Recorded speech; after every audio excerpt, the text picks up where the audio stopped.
Guys, you remember last time when we had the live, there were some mishaps with the recording. So we decided to get back together and make a proper recording so that you can access that anytime now. So here we are back again, not live. It's a recording. Yeah, we're going back to the topic, and we observed that it was last time when we had the live so much fun, but also so much depth talking about that, about limiting beliefs. And we hope that today, again, there will be a lot for you to take out of that. We are back, the dear Amber and me. We all both are coaches. We maybe have different focuses, but at the same time, we observe that we have in so many things the same outcome, because in the end, we are here to help you. We are here to help people to grow and to overcome your own limitations and to live happier lives, I would say. I'm handing over to you, Amber. We'll get straight into it. So, a limiting belief is any thought or belief we have about ourselves that limit us in some way. So, exactly what the name is what it is. We all have thoughts, we all have beliefs. Some of them are negative, some of them are positive, some of them are kind of in between. And we know whether they're negative, firstly, by how they make us feel, and secondly, by what results they produce in our lives. So a limiting belief is specifically one that keeps you stuck or holds you back in some way. A common example is about the fixed and the growth mindset. That's the term most people are familiar with. If you're not, it's fine.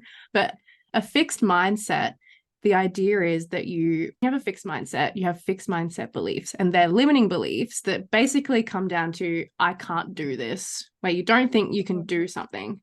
So that's someone with a fixed mindset. They have naturally fixed mindset thoughts. They think they can't do something. They might think, I can't do that, or I'm not good enough to do that. And that's a limiting belief for them, because the result of that, if you think you can't do something, you're not going to try. You're not going to keep trying when you fail, and you're ultimately not going to be able to do it. So that is I think, pretty simple example. Do you have anything to add there, Linda?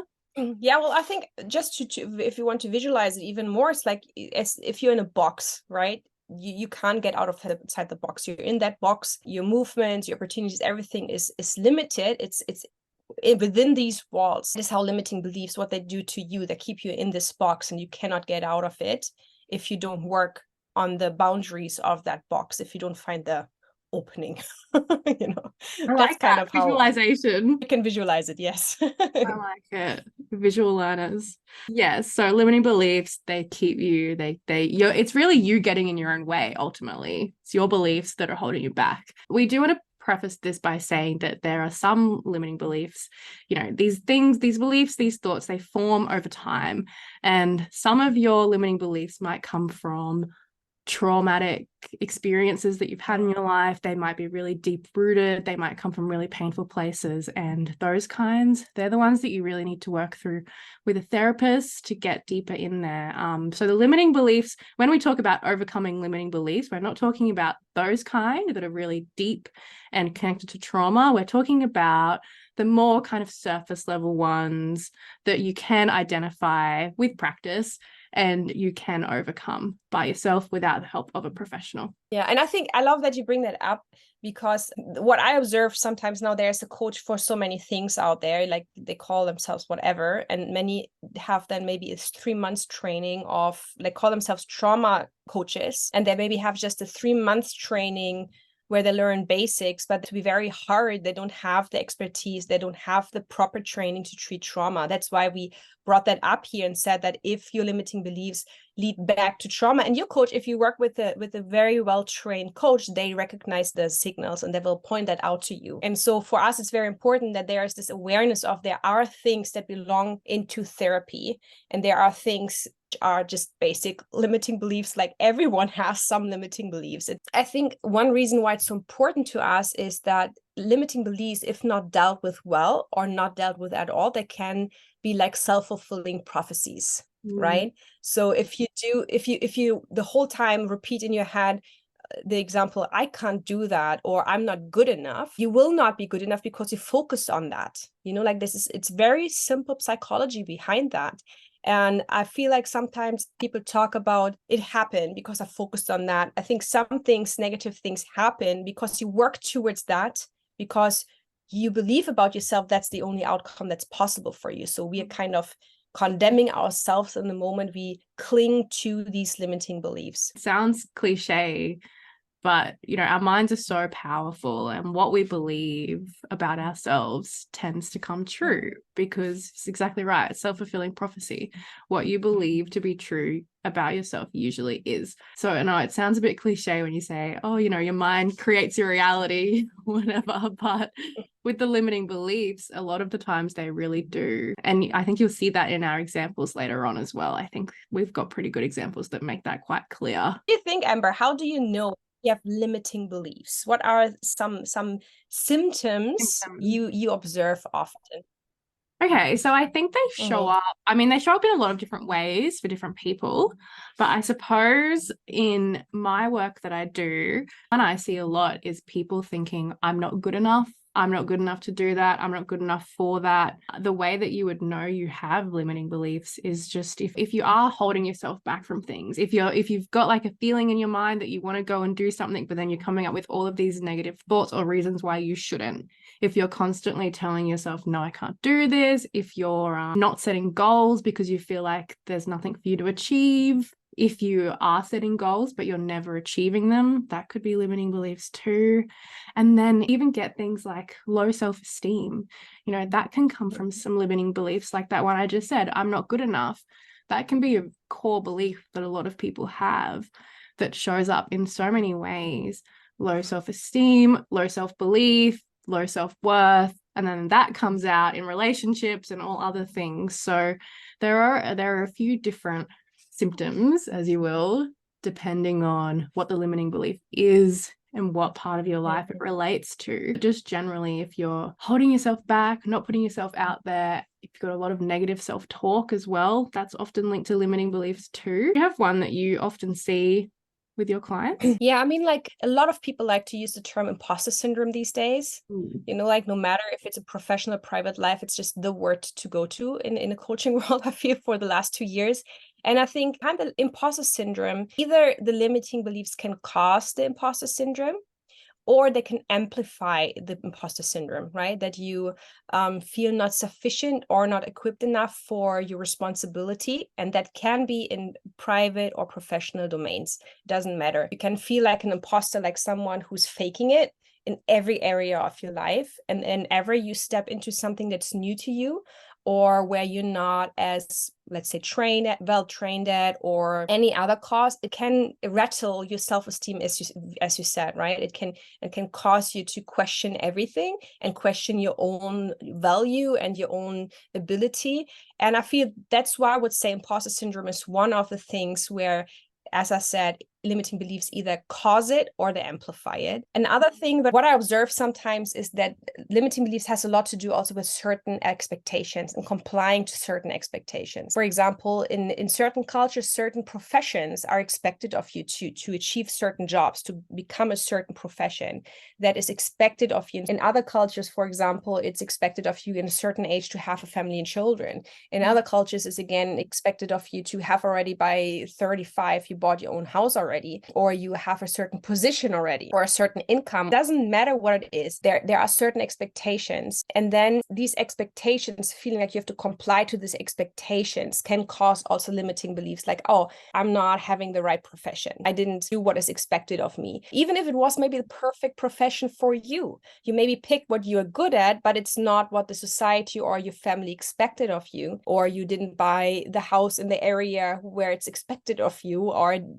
like there's so many things. Then when you look at it from an outside perspective, you think like it's odd, but if you're in it, there's so much pressure to it, and it can cause so much insecurity and so much limiting beliefs that I would really say that it's like a jail for the person. It's very hard to get out of that. So I observe that certain expectations play into that, and complying to these expectations. And if you don't fall into that, or if you actually would like to marry differently, or you want to do different work, or you want to live in a different country and it's going against the expectation, it's very hard for some people to get out of that. And then a lot of people comply to the expectation because they have the fear of breaking out, and then the fear can cause the limiting belief. And there's so many things that can underlay that, and it's usually like you have to peel a banana and look what's really under it.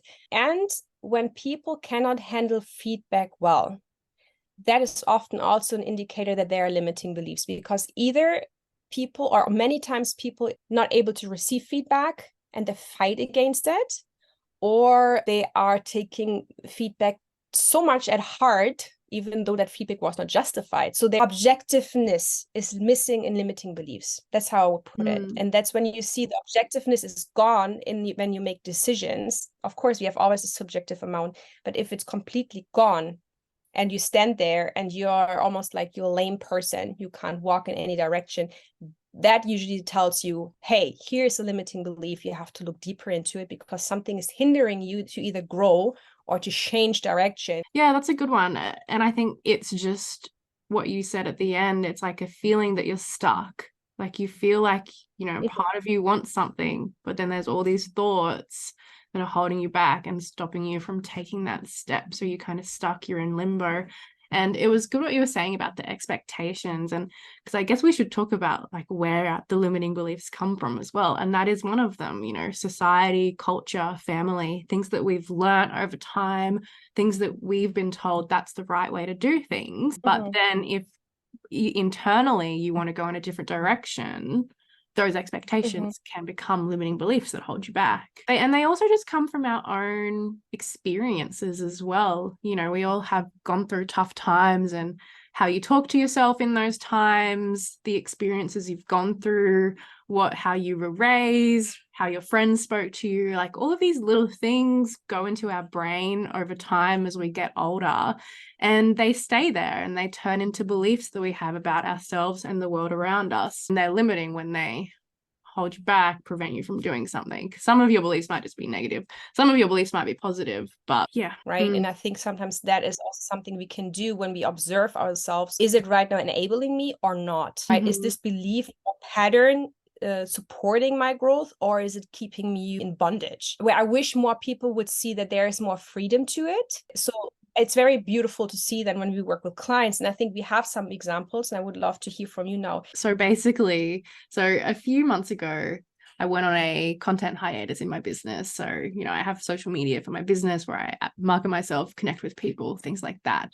But I was just feeling really unmotivated, disinterested. It was a struggle to post. So I decided I'm just going to take a break, it started off, I think I said I was going to have 6 weeks off, which was the length of my uni course at that time for that unit.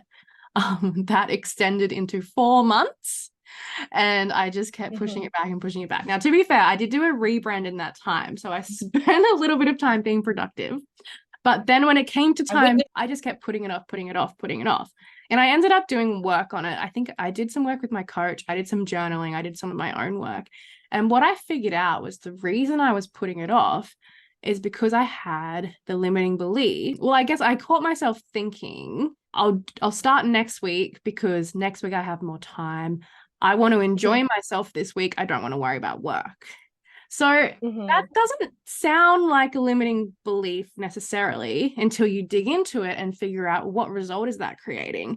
And when you dig into it, basically what I was saying to myself without even realizing it was, once I go back to posting on social media, I'm not going to have any fun. I'm going to be thinking about it all the time and it's going to suck, basically, is what I was thinking. And all of those thoughts weren't easily accessible to me. They were kind of subconscious in a way, some of them. Yeah, when I pulled them out, I'm like, well, no wonder I don't want to go back to posting, because I'm telling myself it's going to be awful. Now, of course, that's not true at all. Like, I can have balance. I don't have to think about my socials all the time. I don't have to do that. My brain was being a drama queen, of course. But when I uncovered that and saw what it was creating in my life, which was putting it off, I realized that was a limiting belief that was holding me back. So I had to go in there and change it. And in that case, just identifying it really helped a lot, because I realized how silly my brain was being. So I like giving that example because I feel like it's quite sneaky. I didn't think that I was doing it to myself. Like, it sounds very true when I just said to myself, oh, I'll start next week because I've got more time and I want to enjoy my week. Just saying that in passing, it sounds really true. Like, it's like, yeah, that makes sense. But then when you stop and dig into it, it doesn't make sense. And it's creating a terrible result in my life. they are often very sneaky. They're It was sneaky. My brain's being sneaky. But brains, if that's the thing, and that's why we have so many limiting beliefs that go unchecked, because our brains like to be sneaky about it, you know, where our brains developed to satisfy our needs by spending the least amount of energy and doing things in the easiest way possible. So of course my brain's wanting to put it off because it is work. Like, of course I'm going to want to put off the work. So, you know, it's one like that. It's just, when I figured it out, I was able to just kind of practice new thoughts and get into it and realize what I was doing. A long time ago, when I was still a teenager, you know, I had the privilege that I learned very early about the topic of high sensitivity. I mean, I had the blessing, I would say it's more a blessing, that I met early on people who are equipped to really assess in a proper way. Because when you are a high sensitive person who doesn't know it, then I would say this beautiful ability of really being aware what happens around you and being able to sense things early on, understand how emotions shift in the room. Actually, it makes you much easier to read people when you have that. But it can also be like almost like a curse if you didn't learn how to handle it. And that can also then lead, like, especially if it mixes up with limiting beliefs, it can be very tricky. And for example, you feel, if you enter a room as a high sensitive person, I know a lot of people who never experienced that, for them it's very hard to grasp. But if you enter a room and you feel already here's a bad atmosphere, and not aware high sensitive person will first think, what did I do wrong? Right? Who is angry with me? Right? Or they are angry with me. That are limiting beliefs, because you assume right away you are the problem. And so for me personally, I experienced that was a lot of freedom when I realized I do not have to take on every emotion that I'm sensing, and I don't have to be responsible for everyone in the room. If you think like, I'm responsible, you know, that's also sometimes a limiting belief, because I'm responsible for my son. Yes. I'm responsible for my marriage together with my husband. Yes. But I'm not responsible for everyone I meet. To understand that, I think to have the right people who walk with you and to uncover, when do I take on responsibility that's not mine, and to help yourself, or to learn to let that go, and to not blame yourself for every time someone else has a bad mood. You're not always the problem, right? But to get to that point, that was really freeing for me, I would say. It makes it, as an adult now, much easier for me to navigate that, and to navigate what I'm sensing and what I don't want to sense. And it helps me now, honestly telling me, it helps me now when I work with people, to help them, no matter if it's normal sensing, more sensitive people or high sensitive people, to help them navigate that.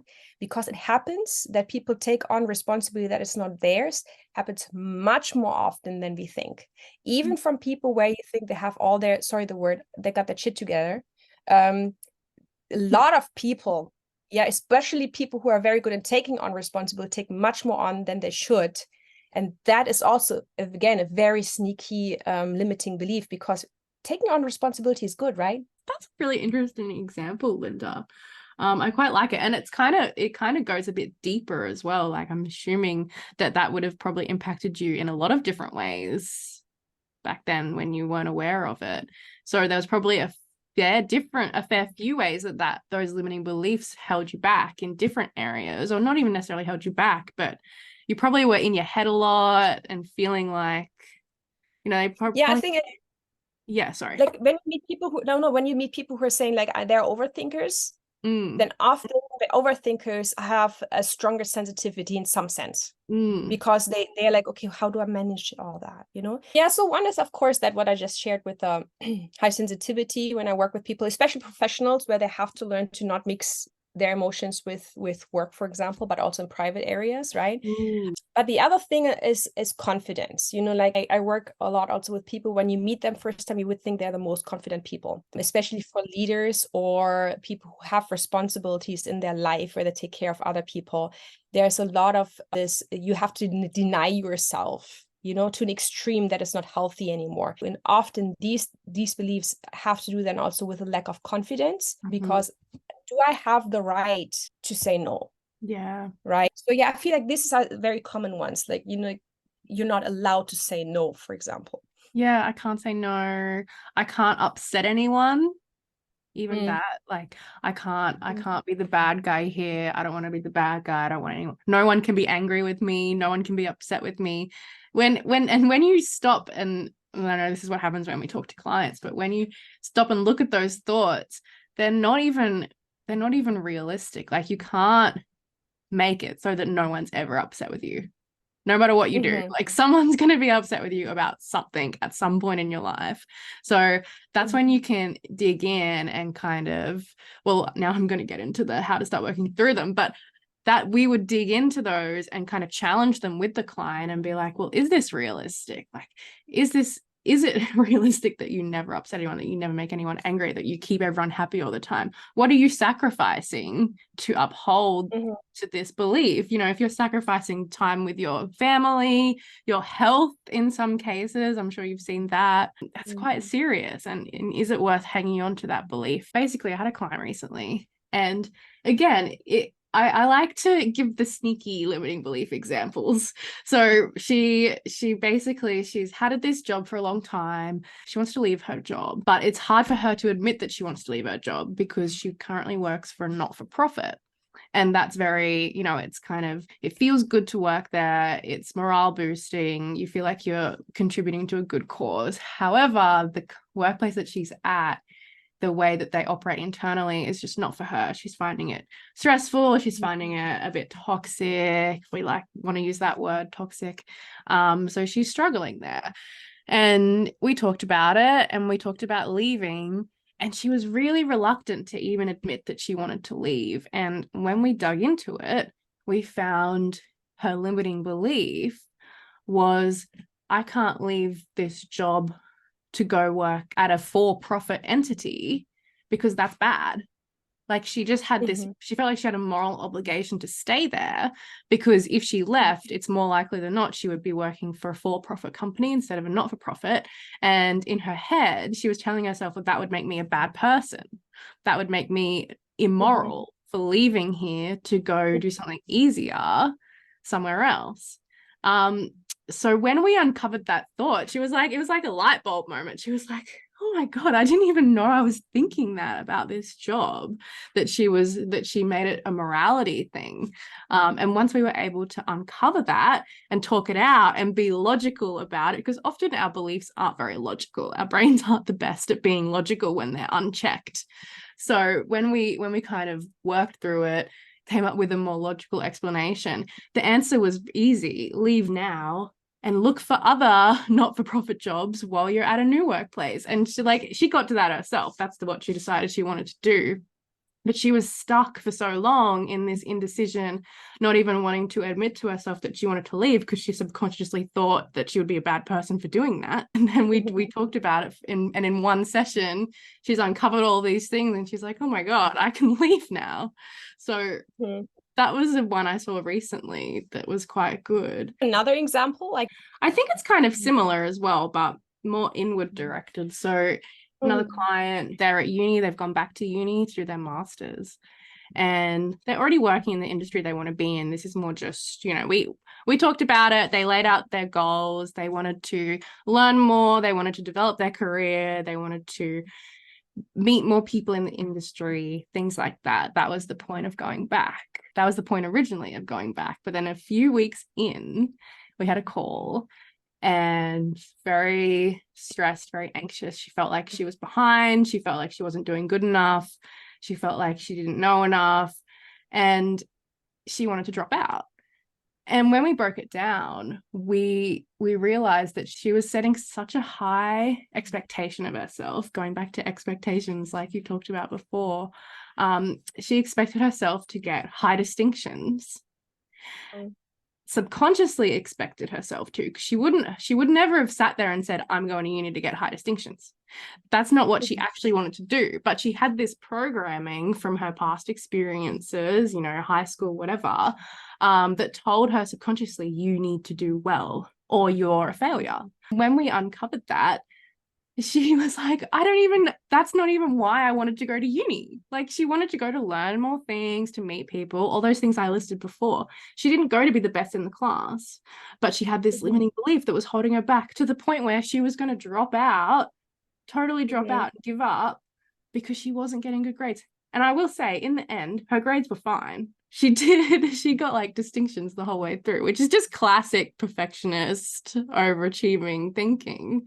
But she was going to drop out all because of that thought. So yeah, when we uncovered that, it was like another light bulb moment. And that, I think that's it's a basic example, because it's like, this is the limiting belief and this is what the outcome was going to be. But it was, for her, it was still sneaky. And it's hard for us to see our own limiting beliefs. It's often easier for other people to see them for us, because we got to that quite quickly, but she wouldn't have been able to get to that by herself because she was in it. And when you're in it, everything feels true. Everything feels really serious. You can't see the light. And that's when it helps to talk to a coach. It helps to even just journaling. I recommend all my clients journal, just get their thoughts out so they can review them objectively. But it's interesting what you said, because so many times behind perfectionism is some limiting belief, like, and that is something a lot of people cannot imagine. For a lot of people, limiting beliefs and perfectionism are far apart. But as you mentioned, this example, it's often closer than we think, and how often it just shows that. And this example was very interesting because it showed it a little bit from an angle, what can be behind some things and how it expresses itself, right? Yeah, and I think perfectionism is actually quite closely linked to imposter syndrome, what you were talking about before. I mean, not all perfectionists, not all, but yeah, the exceptions always. But yeah, and what part of it can be is feeling like I have to do everything perfectly or people are going to find me out. You're feeling like a fraud. I need to do everything perfect. I need to keep up the charade so people think that I'm valid, so people think that I'm worthy. Because if I don't get perfect grades, if I don't do well in this meeting or whatever, then people are gonna know that I'm not good enough. And the root of that is believing in yourself that you're not good enough, because generally we don't worry that other people's going to think something about us unless we already believe it about ourselves. And you probably have some limiting beliefs driving those thoughts. That's so true. All the examples lead us to how to work through them, through the limiting beliefs. Leads me right away also to the thought of how much emotions play a role in it, because they are often the driving force of our reactions or responses. And that's why I sometimes observe when I work with clients, is that learning to manage emotions can be sometimes the first step in dealing with your limiting beliefs. Because often our thoughts have an impact on us, and that expresses through in emotions. Right? So one step that some people need to learn first is to not react on the emotions that a limiting belief is causing in us, because they are not always valid. So the first step is I have to learn to self-regulate and to control myself, not to react to every thought that I have. For example, I will never be good enough. If you dwell on that, pull you in a downward spiral. You focus now, for example, I use my body to intervene. That can be through breathing techniques, that can be through doing exercise. I know a lot of people don't like hearing that, but it can help you a lot to deal with limiting beliefs when your emotions are and your limiting beliefs are too strong and you're already in the circle, because sometimes we just have to snap out of that. This just is hard work. I think that's one thing that really stands out to me, right? Like, use your body to intervene and learn to self-regulate and self-control the emotions or whatever is going on within you. And at work, I feel like especially when you are in the context, that can even be in a family, but especially at work, feedback culture done right can help a lot, increases your self-awareness. If there is an increase in self-awareness, there's a decrease in limiting beliefs. Yeah. And that means we reduce our blind spot, right? The Johari window speaks about that, to reduce your blind spots and to increase this window where people really see you as you are, but also you learning to see yourself as you are. And that is often necessary. You need the feedback of other people. And if in your workplace or in your family, there is a healthy way of giving feedback to one another, a good way of communicating, or having a safe friend circle where they can give you feedback, and to improve, for example, also your self-efficacy, right? To improve the good thoughts you have about yourself, and to increase the belief in your own abilities, that is something I feel like that helps a lot of people. When you fill a cup more and more with the good stuff, it doesn't give so much space to the negative thoughts, to the limiting beliefs. I feel sometimes that is something that can help tremendously if you learn to expose yourself to new situations, or you educate yourself more, or you do something that forces you to learn new things and that help you to understand you can do new things, you can overcome things. That will help you to believe in your own abilities, and that again helps you to delete some of the limiting beliefs, right? It's not a magical thing to do, but that are some things you can do to really work on that. Yeah, And your I liked what you were saying about the emotional regulation that you need. That got me thinking, because I think when you're really in it and you have those really high emotions and you're feeling it, you can't just stop and tell yourself, oh, I'm better identify my limiting belief. Like, it doesn't work like that, because you're in it so much. So you have to learn the emotional regulation strategies first to be able to do this kind of work in the moment when those negative results and negative emotions come up. Yeah, so that's a really good point. I think we also need to do what I often recommend my clients do is do work retrospectively. So say something happened last week where you were really up in your feels, you're really emotional, you felt like there might be some belief that was driving that, but you're not sure what. Well, then, a few days later, a week later, when you're not in that heightened state anymore, you sit down and you write about it, or you think about it if you don't like writing. You write down, like, what were my thoughts? What was driving that emotion? How was I feeling? Why was I feeling like that? And then you can kind of look at that objectively and pick out your beliefs, pick out your limiting beliefs, and kind of see how they're playing out there. So really good point that it's difficult to do it at the time. But I think what you said also just now with the retrospective, and I think in that point a lot of people underestimate the feedback culture, right? Like in feedback culture, a lot of people think only in businesses and work, but if you have a healthy feedback culture, it's just the word that we use, right? But if you have that in your friend circle, you can do the same thing. This happened, I did like this, talk about the situation. And if you have good friends who are honest and not just people pleasers who try to tell you everything, make sure you talk to the right people. Yes. the authentic, like the friends who love you so much that they tell you also the truth, right? Yes. So I recommend to people not to go to your parents or your sister or brother, because they're often too close to a situation. To take really a person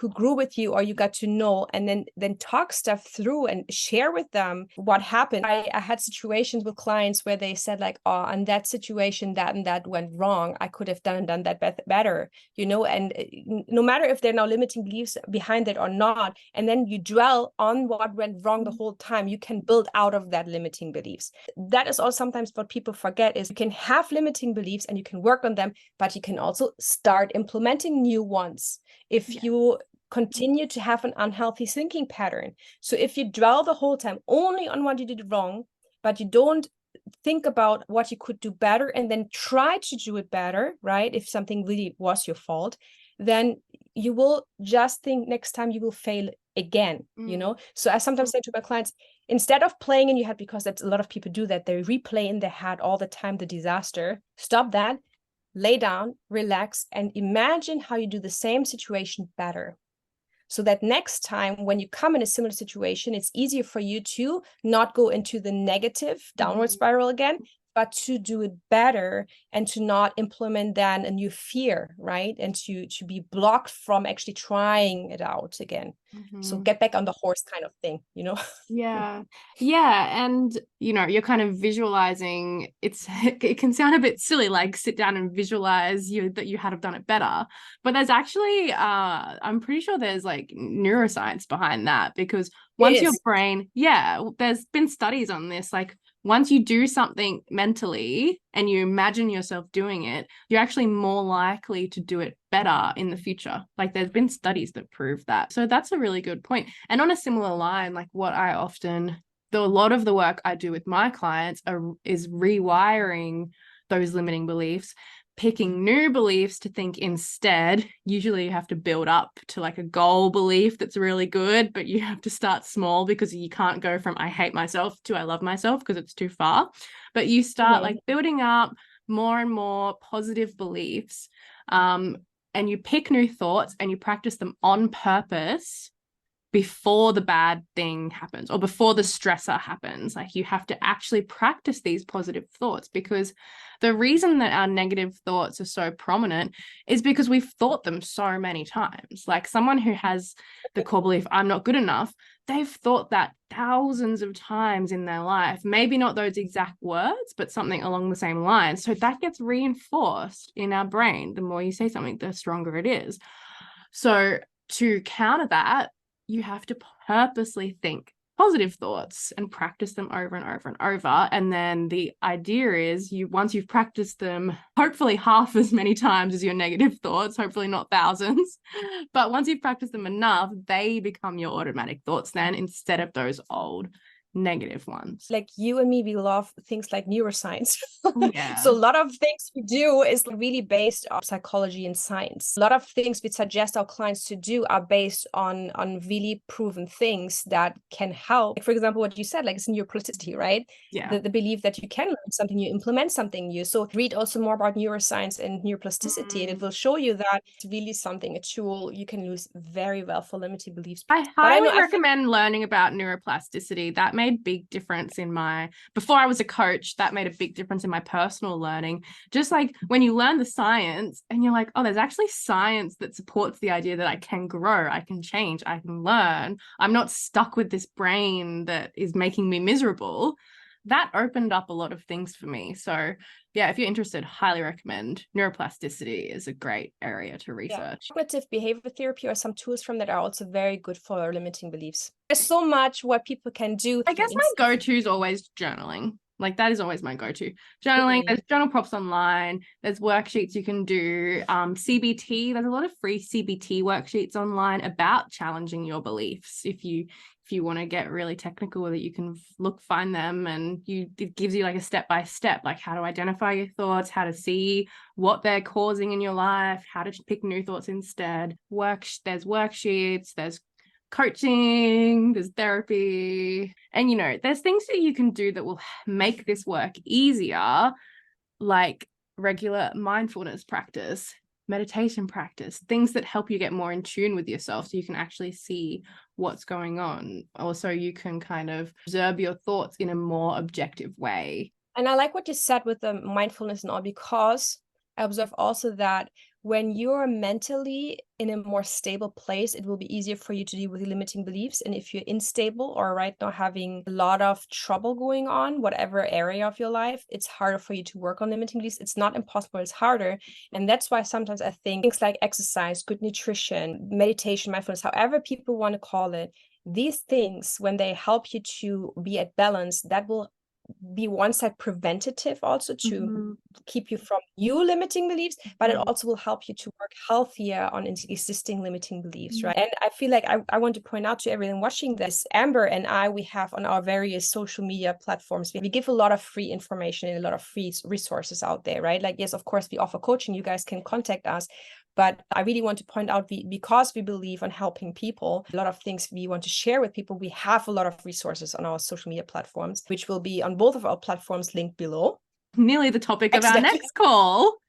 So in January, February, we're doing another one of these. We're going to be talking about holistic health and how looking after all aspects of yourself, how it can really impact your mindset in ways that you might not realize. Like holistic health or being a holistic being, a lot of people connect something with that sounds not very scientific. Everything we talk about is based on some scientific things or psychology, where we learned a lot about it and we see it consistently coming up. And it's a fact that we as being, like as humans, we are holistic. Yeah, and you can't separate how you feel physically from how you feel emotionally, because it will impact one or the other. And that's why we felt it is the perfect topic for a season like that and for the next year, and to just really be focused into the new year, right? That was from us. Stay tuned, because Amber and I have wonderful plans for the next year. Yes, thank you everyone for watching. And if you have any questions, you feel free to reach out to either of us on social media. Again, links are below, because we love talking about this stuff and we're very passionate about it. So thank you for listening. We hope you've got something useful out of today, and we'll see you next time. Yes, and if you know anyone who would benefit from what we are sharing here and would help them to grow, please share this video also with them so that more people can get to know that they don't have to be stuck in limiting beliefs. Thank you for watching.